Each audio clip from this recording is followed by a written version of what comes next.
So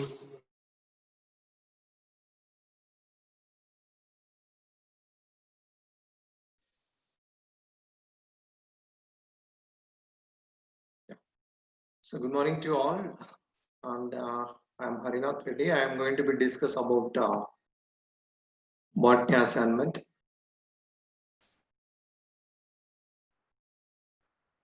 Okay, so this is recording 2 here.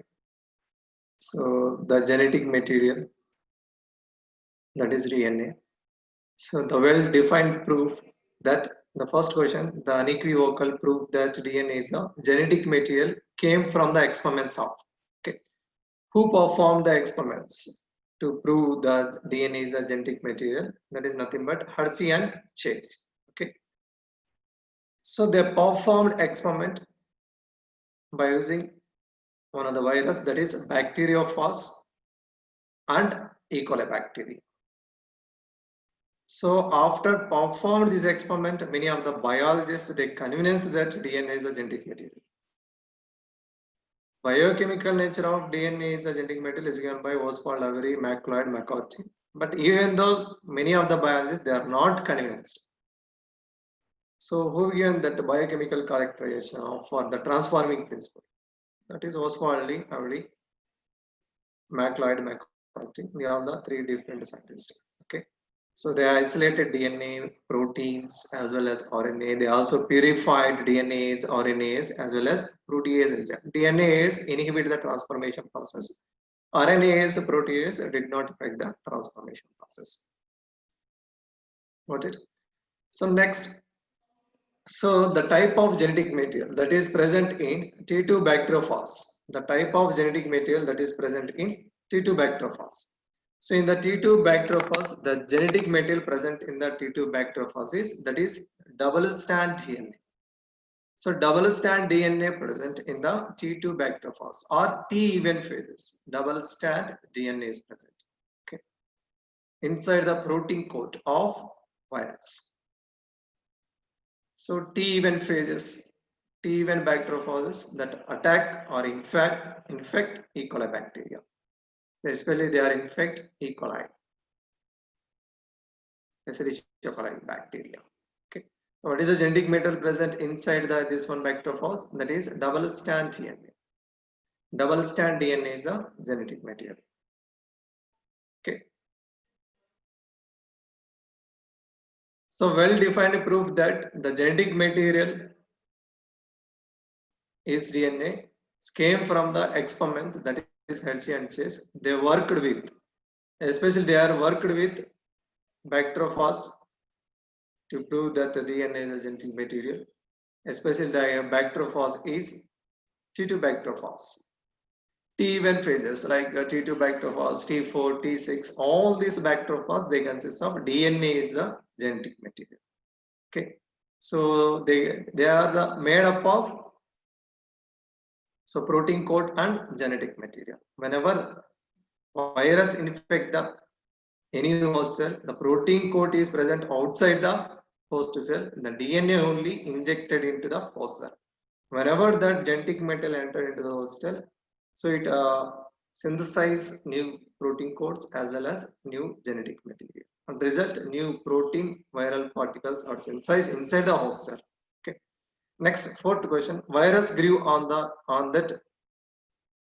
medium that contained radioactive phosphorus, contained radioactive DNA. So whenever that virus, when they grew on the medium that consists of radioactive phosphorus, if the media consists of radioactive phosphorus, automatically the virus contain radioactive DNA because the phosphate present in DNA and sulfur present in proteins. So what are the sulfur containing proteins? That is nothing but methionine and cysteine. So that's why sulfur present in proteins and phosphorus present in DNA. Sulfur absent in DNA and phosphorus absent in proteins. Got it? Next. Hershey and Chase, fifth question. Hershey and Chase worked on which of the following virus and bacteria? So especially they worked on bacteriophage and E. coli. So they used these 2 organisms. Bacteriophage virus and E. coli. Next 6th question, the viral codes were removed from the bacteria by agitating them in a blending. So blending is one of the instrument. So it provide agitation. So when you subject that,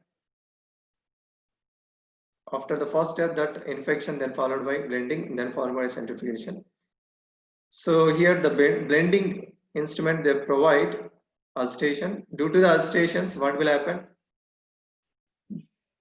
The viral codes removed from the viral codes which are removed from the bacteria cell. Okay, the viral codes of virus that is removed from bacteria cell by the process that is nothing but blending process, by stating them on blending. Okay. So next question, 7th question. So next question, 7th question here. Which of the following radioactive isotopes used by Hershey and Chase? So they use two different radioactive isotopes, that is sulfur 35 and phosphorus 32. So already told you, the phosphorus present in DNA, absent in proteins, sulfur present in proteins, absent in DNA, sulfur containing amino acids, example is methionine and cysteine.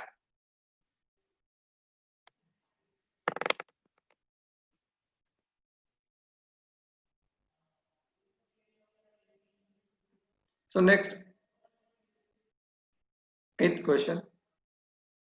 Okay.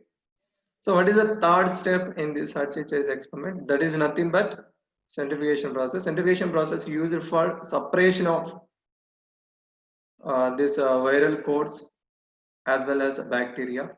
So during the centrifugation, the viral codes which are present in the supernet and the bacteria, they form a pellet. Okay. So when radioactive S35 detected in the supernet, when the E. coli cells was infected with. Okay. So when E. coli cells are infected with the virus that contain radioactive, the virus that contain radioactive proteins. So whenever the bacteria infected with virus that contain radioactive protein, coat. So after the centrifugation process, what will happen? All viral coats, they form a supernet and bacteria cells, they form a pellet. Okay, so that's why supernet consists of viral coats. The viral coats consists of sulfur, radioactive sulfur. That's why radioactivity found in supernatant. So radioactivity found in supernatant.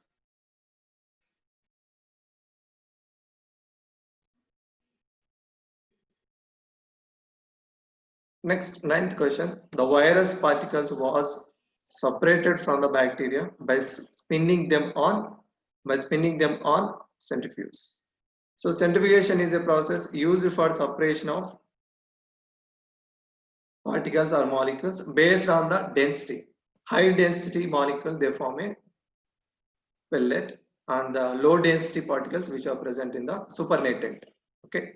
So during the centrifugation, after the centrifugation process, what will happen? All the bacteria cells, they form a pellet and viral coats which are present in the supernet. Okay. If the bacteria cells, they are infected with the virus that had the radioactive protein code, what will happen? So here radioactivity found in the supernet. Radioactivity found in the supernet. Okay. So next, 10th question. Sulfur present in which of the following molecules? Generally, the sulfur present in amino acids. So proteins. So here proteins are the polymer of the amino acids. That's fine. Sulfur present in both amino acids as well as proteins. What are that amino acid? Methionine and cysteine.